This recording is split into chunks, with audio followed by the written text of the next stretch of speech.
Wir kommen in den letzten Teil hinein, wo wir uns eben einmal ein bisschen zurückbesinnen auf die Konferenz und auch einmal ein bisschen euch Tools mit auf den Weg geben, wie wir auch die Konferenz nachhaltiger eigentlich in unseren Gruppen, in unseren Teams oder ganz persönlich bei dir selber nachwirken lassen. Wir haben heute Morgen schon gehört, Rastlosigkeit, Stress und so weiter. Das sind alles Themen, die unsere Leute beschäftigen und die irgendwie um uns herum immer wieder zum Vorschein kommt und Menschen, die irgendwie mit dem zu kämpfen haben. Und ich glaube, in dieser Zeit, irgendwo durch, in dieser Ruhe und Gelassenheit vor Gott zu kommen, ist immer wieder eine Herausforderung, ist eine Challenge für mich persönlich in meinem Alltag und gleichzeitig auch für unsere Leute in unserer Church. Und trotzdem ist es mega wichtig, dass wir endlich als leitende Personen und gleichzeitig eben unsere Leute können irgendwo durch die Fokussierung im Alltag immer wieder neu erleben und am Schluss Ziel und ausgerichtet sein in dieser Verbindung mit Gott. Und da wollen wir euch mitnehmen in so 4 Ansätze, wie ihr das könnt, ganz unterschiedlich in euren Teams, Dienstgruppen, Small Groups oder vielleicht für auch euch ganz persönlich in eurem Alltag oder eben als Alltag leitende Person, vielleicht in deinem Business, wo du daheim bist, das kannst du umsetzen. Und für das sind wir heute zu 4. da oben und werden da euch jetzt einen kurzen Einblick geben, wie ihr das könnt anwenden könnt. Die Martina startet gerade und sagt selber, wieso. Ich darf mit euch ein paar Gedanken teilen zum Thema Small Groups, wie dass man das in den Small Groups umsetzen kann. Und ich merke, Small Groups, das ist immer so ein Ort, wo die unterschiedlichsten Menschen zusammenkommen, mit unterschiedlichsten Glaubensentwürfen, mit unterschiedlichen Arten, Jesus auch nachzufolgen. Und was mir gerade nochmal so aufs Herz gekommen ist, das Follow Jesus, das fängt immer bei mir selber an. Manchmal neigen wir ja so dazu, so zu denken, die aus dieser Gruppe ist so und so unterwegs und wieso machen die das nicht anders? Und ich habe nochmal so gemerkt, hey, nein, es fängt bei mir an. Und gleich, glaube ich, können wir in den Small Groups Rahmen schaffen, wo wir auch das Follow Jesus können miteinander fördern und einen Rahmen schaffen, dass wir in dem auch wachsen und Schritt wagen. Follow Jesus heisst für mich auch, mich immer wieder auf Neues einzulassen, wieder mal etwas auszuprobieren, was vielleicht für mich unkonventionell ist und ganz besonders immer wieder zu überlegen, hey, wie kann in diesem Setting wirklich Raum geschaffen werden für Gott und für seine Stimme und nicht nur für uns Small Group Teilnehmer und unsere Stimme. Und ich möchte gerne mit euch 4 Sachen teilen. Einerseits Sachen, die wir schon selber ausprobiert haben in der Small Group. Die einen von euch kennen wahrscheinlich auch die einen Möglichkeiten und einfach auch als Ermutigung, vielleicht mal etwas auszuprobieren. Die erste Möglichkeit ist, mit 10 Minuten Stille in die Small Group zu starten. Es geht darum, dass man die ersten 10 Minuten ruhig ist, dass man seine Gedanken, vielleicht auch was einen beschäftigt, kann vor Gott bringen und so einen Raum auch schaffen, dass seine Stimme uns begegnen kann, dass er Raum einnehmen kann und unsere Gedanken auch leiten und führen. Wir haben es als Small Group so gemacht, dass wir noch ein Experiment daraus gemacht haben, dass wir mal eine Woche lang jede Person jeden Tag 10 Minuten Stille, und mit Stille meine ich wirklich Stille, auch nicht jetzt irgendeine Bibel lesen oder Worship hören, versucht haben zu machen. Und ich kann euch sagen, es war eine mega Challenge gewesen. Wir sind uns das so nicht mehr gewöhnt, einfach mal 10 Minuten gar nichts machen. Löcher an die Wand starren oder was auch immer, oder auch mit den Gedanken, die vielleicht aufkommen, irgendwie einen guten Umgang zu finden. Und wir haben dann die Woche darauf austauscht, wie es uns gegangen ist. Und die wenigsten haben das überhaupt geschafft. Obwohl wir gesagt haben, hey, wir wollen das als Small Group probieren. Und ich meine, 10 Minuten von 24 Stunden sind wirklich nicht viel, oder? Das kann ich euch sehr ans Herz legen, das mal auszuprobieren. Es war mega spannend, auch zu merken, wie das unsere Herzen verändert und auch, wie Gott uns in dem hinein begegnet. Die zweite Möglichkeit ist ein Gebetstagebuch führen. Ich finde, es ist sehr eine coole Gelegenheit, um auch in die Tiefe zu gehen, also wirklich auch Gebetsanliegen aufzuschreiben, miteinander in verschiedenen Formen für diese Sachen zu beten und vor allem auch dann die Woche darauf, wenn man sich wieder trifft, austauschen, was ist in diesem Bereich gegangen. Natürlich gibt es auch Sachen, wo sich nicht gerade etwas verändert, das ist klar. Und gleich zeigt es auf eine mega eindrückliche Art und Weise, einfach wie Gott dran ist an diesen Sachen, auch bei unseren Anliegen, die ganz persönlich sind. Und was ich auch sehr cool finde, an dem, man kann auch mal wieder zurückblättern und sehen, krass, stimmt das und das ist ja alles auch schon gewesen, das haben wir auch schon dürfen mit Gott erleben, weil ihr kennt es, oder? Das geht jetzt so schnell in Vergessenheit und man hat das Gefühl, oh Mann, wir beten und es passiert nichts. Dann die dritte Möglichkeit ist, eine Liturgie zusammen als Small Group zu machen. Es gibt einen vorgegebenen Ablauf, wo man so einen Wechsel hat von gemeinsamen Gebet, von Stille, von Reflexionszeit, vielleicht auch mal ein Lied hören. Das haben wir immer wieder sehr powerful erlebt. Man kann das auch den Leuten mitgeben, einfach als Einzelaufgabe, die man machen kann an diesem Abend. Und was ich sehr ein cooles Buch dazu finde, ist das Buch Deus Adest von Thomas Harry. Kleine Buchempfehlung. Der Roman wird nachher dann noch eine praktische Übung aus dem auch vorstellen. Die vierte und letzte Möglichkeit, die ich mit euch teile, ist die Zeit in Gottes Gegenwart verbringen. Und zwar lieben wir es mit so ein bisschen verschiedenen Stationen oder Möglichkeiten am Abend selber können wie Raum zu schaffen, um auf die Art, wie es einem gerade passt, für den Abend, wo es einem wohl ist, dürfen in die Gegenwart von Gott einzutauchen. Wir gestalten es oft so, dass wir im Hintergrund so ein bisschen Worship-Musik laufen lassen und dann hat man wie verschiedene Möglichkeiten. Eine Station, wo man die Bibel lesen kann, eine Station, wo man vielleicht das Abendmahl nehmen kann, das Gebet oder auch zum Beispiel malen, kann auch prophetisch malen sein oder einen Brief mal an Gott schreiben. Während dem Abend können die Leute aus der Small Group selber entscheiden, wie lange sie auch Posten möchten verweilen und dürfen auch selbstständig wechseln. Man kann natürlich auch in der Gruppe Ideen sammeln, was die Leute gerne mal ausprobieren würden oder was so eine Station könnte sein am Abend. Ich bin, glaube froh ums Tischli rasch, wenn wir das jemandem geben können.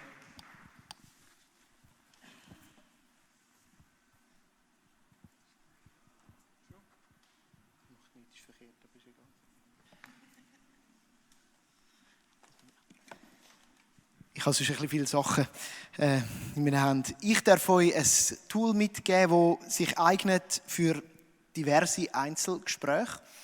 Alle von uns haben sicher dort oder da mal ein Einzelgespräch mit Leuten. Als Leitungspersonen hat man das. Und ich denke, insbesondere ist es ein hilfreiches Tool für Pastoralgespräche. Also wenn du Small Group Leitende bist oder Leiter, dann hast du so Gespräche mit deinen Leuten. Es kann auch ein seelsorgerliches Gespräch sein, dort, wo man Menschen begleitet, wo man mit ihnen an ihrem Leben unterwegs sind. Es kann aber sicher auch justiert werden, ganz einfach, und dann ist es tauglich für jegliche Art von Meeting. Ich denke, da muss man sich ein bisschen adaptieren. Ich habe es genannt Raum für Gott. Klingt sicher auch wieder so ein bisschen etwas an von dieser Follow-Jesus-Konferenz. Und der Gedanke dahinter ist der, dass wenn wir ja in so Gespräche, in geplante Gespräche kommen, dann verfolgen wir meistens ein Ziel. Als Gesprächsführende, aber auch die kommen, haben irgendwie vielleicht ein Bedürfnis, ein konkretes, ein Ziel vor Augen. Sie haben sich an uns gewendet mit etwas, was ihnen wichtig ist. Oder man ist schon länger miteinander unterwegs. Das Ziel beschäftigt uns dann meistens auch schon vor dem Gespräch, kann Raum einnehmen, kann einem auch so ein bisschen den Kopf schon vernebeln auf eine gewisse Art. Und natürlich bringen wir meistens für so Gespräche, gerade im Kirchenkontext, sind ja die dann vielleicht auch mal gegen den Feierabend oder irgendwo zwischendurch auch viele so Alltäglichem oder an der Arbeit oder so Jugendsprache sagt man auch Brain Waste noch mit, also so einfach viel Müll im Kopf rein, wo einem so mit sich kommt. Und das Tool soll uns helfen, die Gespräche mit einer kurzen Zeit zu eröffnen, wo neben dem technischen, praktischen, anvisierten Ziel, eben dem Thema vielleicht auch, das man besprechen will oder wo man dran ist, Raum für Gott schaffen. Und ich habe darum die Lampe mitgenommen, eine Art auch so ein bisschen Licht, so einen schönen Lichtkegel in die aktuelle Situation, das Licht von Gott scheinen zu lassen. Ich selber darf das oft erleben, dort, wo ich in einer Begleitung bin. Das ist ein Tool, wo ich dort selber in Genuss komme davon, dass wir immer am Anfang einen kurzen Moment Zeit nehmen. Jetzt, wie kannst du das gestalten? Deine Aufgabe als gesprächsführende Person ist, das anzuleiten und zu modellieren. Und es braucht maximal 5 Minuten. Das Ziel wäre kurz, dass man ankommen miteinander bei Gott und ruhig werden vor Gott und den Alltag hinter sich lassen. Und dabei auch spüren, ob vielleicht noch etwas da ist, was so fest stört, dass eigentlich das, was man anvisiert hat, gar nicht so gut anzugehen ist in dem Moment. Damit das geschehen kann, nimmt man einen Impulsgedanken dazu, als Inspiration und als Ausrichtung auf Gott, wo ich nachher noch ein bisschen genauer darauf eingehen. Aber nein, ich mache es gerade jetzt. Das können verschiedene Sachen sein. Das kann sein, dass du das auch natürlich anmoderierst, sagst, hey, zum Anfangen, bevor wir jetzt gerade ins Thema tauchen, komm, wir werden kurz ruhig miteinander. Dann kannst du einen Bibelvers nehmen. Das kann ein Tagesvers sein. Etwas, was dich gerade beschäftigt im Moment. Das Bible-App hat ja immer so einen. Ich denke, am besten ist schon etwas, wo du auch merkst, das hat bei dir etwas angesprochen. Es kann aus einem Andachtsbüchlein heraus sein. Es kann ein Zitat sein oder ein Gebet. Ich habe so ein paar so Büchlein und ich bin froh, der Peter Koch ist manchmal ein Lieferant für noch weitere so Büchlein. Er steckt mir etwa die mal eins, weil er das auch schätzt. Und ich sammle die alle, so Andachtsbüchlein, Gebetsbüchlein. Die haben oft so gute Sachen drin, die kann man sich sehr gut bedienen. Und oft schneide ich auch durch und merke, das spricht mich an. Ich nehme dann das mit, vielleicht auch in ein Gespräch, wo man wie an den Anfang setzen und dann einen kurzen Moment ruhig sein. Es kann aber auch sein, dass man vielleicht ein Postkartenset hat oder ich habe jetzt da einfach mal so das berühmte Bild, der verlorene Sohn mitgenommen. Es gibt auch tolle Kartensets mit verschiedenen Bildern, die man könnte nehmen und dass man so eine Karte in die Mitte legt, zum Anfang. Vielleicht einen Gedanken dazu gibt, was einem gerade angesprochen hat. Und dann eine Zeit eröffnet und sagt, komm, lass uns 2 Minuten ruhig sein über dem. Und bei Gott zur Ruhe kommen. Und dann kommt die Zeit von der Stille vor Gott. Und dort lohnt es sich dann, das Gegenüber, die Person, die man mit ihr unterwegs ist, dafür einzuladen, wirklich versuche in dieser Stille auch Gott, und ich finde darum das Bild auch toll, als einen liebenden Vater zu erleben. Das kommt wiederum aus der ignatianischen Tradition, also der Mönchstradition, die haben eben viel Gutes gehabt. Das ist etwas vom Unglaublichen an unserem Gott, dass er eine persönliche Beziehung zu uns möchte. Es gibt in keiner anderen Religion, dass der Gott sich als Vater darstellt, als Mutter, als nahe Person, als eine Beziehungsperson. Und in dem Stillwerden vor Gott ist das etwas vom Wichtigsten, dass man merkt, hey, all das, wo jetzt vielleicht auch das Gespräch mitkommt, an Anklage, an Sachen, wo ich noch das Gefühl habe, ich kann sie nicht, ich mag sie nicht, Unfertigem, in der liebenden Gegenwart Gottes das abzugeben. Weil wir Menschen tendieren immer zu Wertung, Leistung und so weiter und mal dort in diesem Raum hinein anzukommen. Das tut schon mal ganz gut und hilft uns eben grundlegend einfach bedingungslos bei Gott zu sein. Und man kann das zum Beispiel einleiten mit dem Satz, im Bewusstsein von dieser Annahme und Liebe von Gott gebe ich mein Leben, so wie es jetzt ist, dir hin. Und nach dieser 2 Minuten, 3 Minuten Zeit schließt man vielleicht mit einem Gebet, vielleicht mit dem, dass man ein Zitat, den Bibelvers nochmal liest und schließt ab mit Amen und dann lohnt es sich vielleicht auch manchmal zu sagen, hey, ist jetzt gerade etwas aufgekommen, das noch besprochen werden muss, bevor wir weitergehen. Gibt es etwas, wo wir dafür beten könnten? Gibt es etwas, wo ein Thema wäre? Und es gibt so einen Raum, um in diesem fokussierten Unterwegssein auch achtsam zu sein auf das, was um einen herum losgeht. Probiert aus, man kann es nicht falsch machen, aber es sind so Hilfen zum Raum zu schaffen, dass Menschen wirklich auch dem dran sein können, was sie beschäftigt. Licht aus.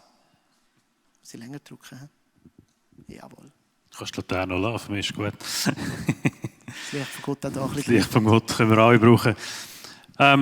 Ich darf ein paar Worte sagen zu, wir nennen es bei uns Empowering oder Kick-Off oder auch Start von so Vorbereitungsmeetings, von Gottesdiensten, von grösseren Sitzungen und so weiter. Die Leute kommen ja aus verschiedenen Ecken von dieser Welt zusammen und treffen sich plötzlich hier und jetzt müssen wir da zusammen einen Gottesdienst gestalten. Und darum hat sich der gemeinsame Start nicht einfach nur eingebürgert, ja, was willst du machen? Ja, man muss einen gemeinsamen Start machen, sondern er hat auch eine entscheidende Bedeutung. Natürlich ist es jeder ist selber verantwortlich, dass er parat ist, dass er ready ist. Und gleich glaube ich, so ein gemeinsamer Start, ein Moment, wo man sich fokussieren kann, ist enorm wichtig. Vielleicht, um hinter sich zu lassen, was einem noch beschäftigt hat, und in den Fokus zu nehmen, was uns jetzt zusammen die nächste Stunde, 2 Stunden wird beschäftigen. Es gibt verschiedene Methoden. Ich denke, es gibt Sachen, wo viel Energie drin sind, viel Persönlichkeit drin sind. Du machst einen Monolog, du schwingst eine Rede, du erzählst eine Geschichte von etwas, was du erlebt hast letzte Woche. Und das gestaltest dann sehr persönlich. Etwas Ermutigendes, etwas, was die Leute mitnimmt und ihnen irgendwie den Blick schärft. Manchmal hat man aber auch nicht gerade etwas mega zu erzählen. Die einen können das mega gut und die anderen, die müssen sich etwas aus den Fingern suchen oder noch 3 Bücher lesen, dass sie etwas zu erzählen haben. Da ist man verschieden. Darum möchte ich auch etwas ein bisschen genauer anschauen, dass wir vorher ein bisschen im Ähnlichen schon gehört, das Tiefsinnwort. Und ich glaube, das ist ein ganz einfaches Mittel und ich sage wirklich mega einfach, so dass jeder von uns gerade direkt machen könnte. Um eigentlich die Leute zusammenholen, und das eine das Herz irgendwo abzuholen, zur Ruhe zu kommen, dass man nachher gemeinsam weitergehen kann. Und wir möchten das ganz schnell machen. Ich lade euch alle ein zum Aufstehen.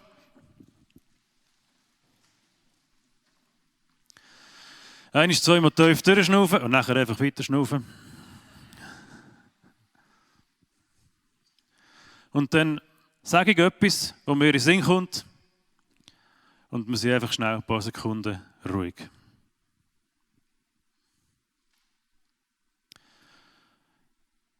Die gleiche Kraft, die Jesus von den Toten auferweckt hat, lebt in uns.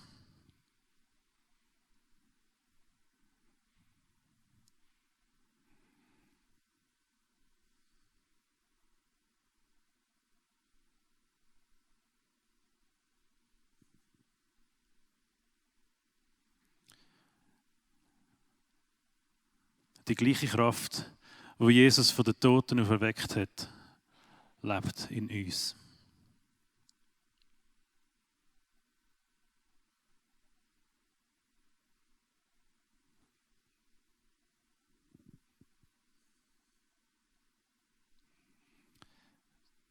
Ihr dürft wieder absitzen.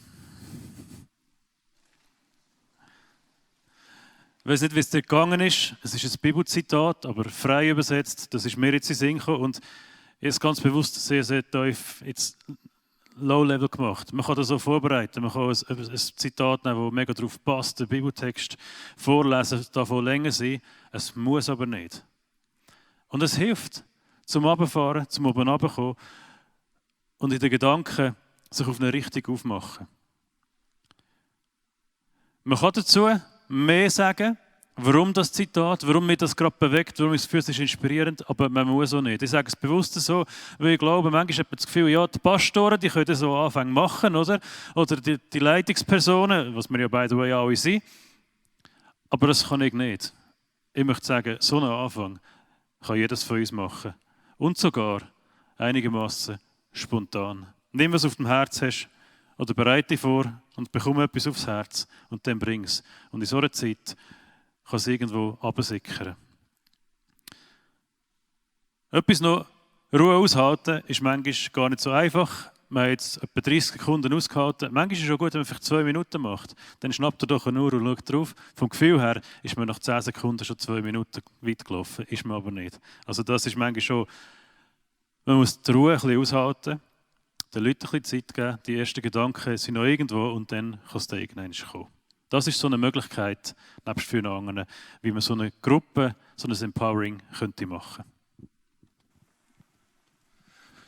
Gut, und jetzt komme ich noch zum letzten Teil. Für das brauche ich das Bild nicht mehr. Danke. Das Licht kannst du mir noch geben. Und zwar, ich glaube, als Leitungspersonen sind wir immer irgendwann auch herausgefordert und vielleicht sogar mal am Anschlag, manchmal an einem Punkt, wo wir uns vielleicht zu wenig gut oder was auch immer fühlen. Oder vielleicht ist auch alles einfach gut. Und als Leitungspersonen sich aber ganz bewusst auszurichten auf Gott, glaube ich, ist ein enormer Schlüssel, um in dem Sinne, wo ich stehe, mit Gott zu connected bleiben. Und wie Martina vorher gesagt hat, das Büchlein «Deus Adest» ist von Thomas Harry.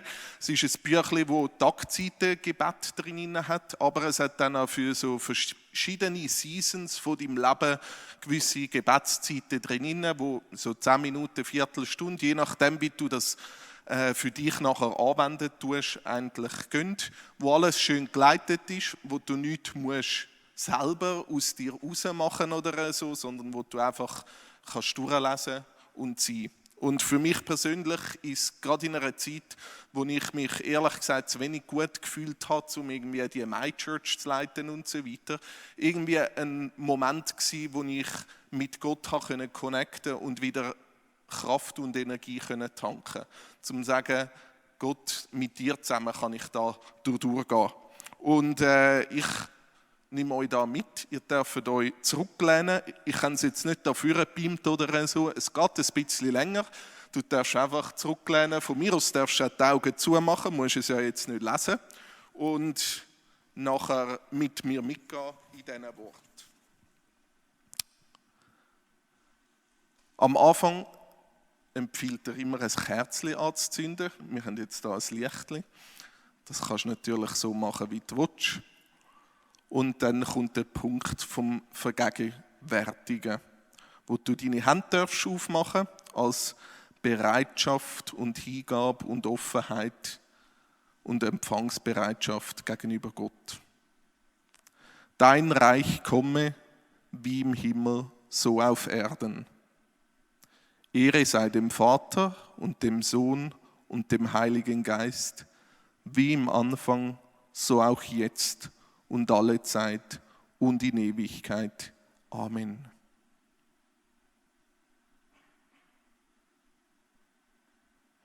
Als nächstes kommt ein Lied, wo du kannst einfach mitgehen. Für den König, für den Herrn, für ihn geben wir uns hin. Seine Ehre, unser Ziel, nichts bedeutet uns jemals so viel. Für den König, für sein Reich, alle Menschen sind hier gleich. Lamm und Löwe sind vereint und das Licht der Gerechtigkeit scheint. Für den König, für sein Schwert, das den Feind das Fürchten lehrt, unsere Freiheit garantiert, uns zum Schutz unsere Grenzen markiert. Für den König, für sein Volk, für die Heerschar, die ihm folgt, ihm, der uns sein Leben gibt, lasst uns lieben, so wie er uns liebt. Alle Ehre, König Jesus, unsere Herzen, sie fliegen dir zu. Wir erheben deinen Namen, der allein wahre König bist du. Das ist ein Lied vom Albert Frey.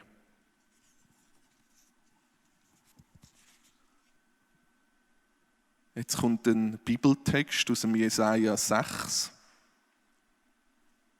Sie riefen einander zu, heilig, heilig, heilig ist der Herr, der Allmächtige. Die Erde ist von seiner Herrlichkeit erfüllt.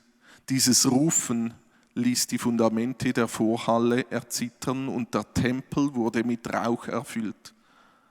Da sagte ich, mir wird es furchtbar ergehen, denn ich bin ein Mann mit unreinen Lippen, inmitten eines Volkes mit unreinen Lippen.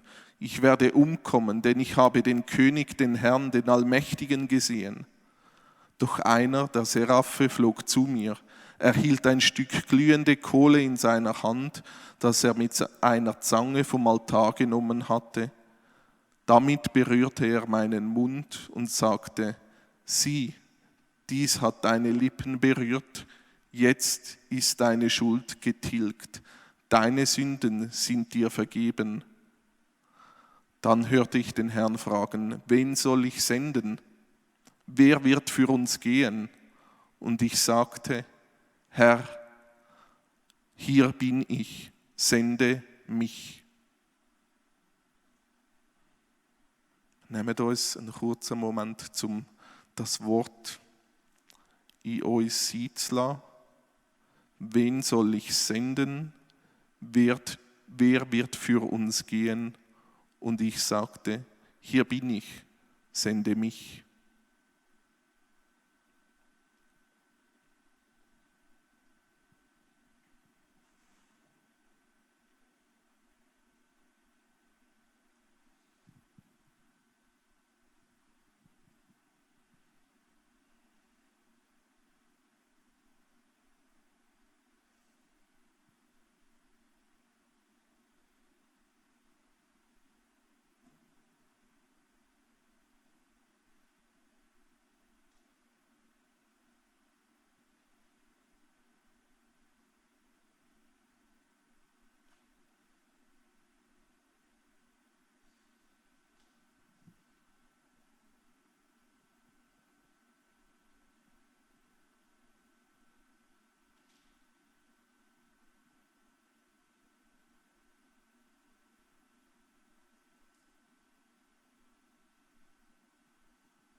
Jetzt kommt ein Zitat, das dich inspirieren kann oder eben gerade in herausfordernden Zeiten auch trösten oder begleiten. Vom Friedrich von Boldeschwing. Wir können Gott nur mit dem dienen, was er selber in uns schafft. Wir können Gott nur mit dem dienen, was er selber in uns schafft.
Jetzt kommt das Gebet, das auch vorgeschrieben ist und eben manchmal helfen kann, gerade wenn man selber nicht mehr genau formulieren kann. Herr Jesus Christus, im Blick auf den vor mir liegenden Dienst vertraue ich mich dir an. Ich lege mein Leben mitsamt meinen Gaben und Fähigkeiten vor dich hin. Nur wenn du deinen Segen und deine Vollmacht darauf legst, entsteht Frucht, die dich ehrt und ewig ist. Du kennst meine Selbstzweifel, meine Ängste und mein Gefühl der Überforderung. Mach mich frei davon und schenk mir die Zuversicht, dass deine Kraft in meiner Schwachheit wirkt. Danke, dass du selbst in meinem Reden und Tun gegenwärtig bist. Danke, dass du durch mich dein Werk tust und dein Reich baust. Danke, dass deine Kraft und Liebe durch mich zu anderen Menschen fließt. Amen.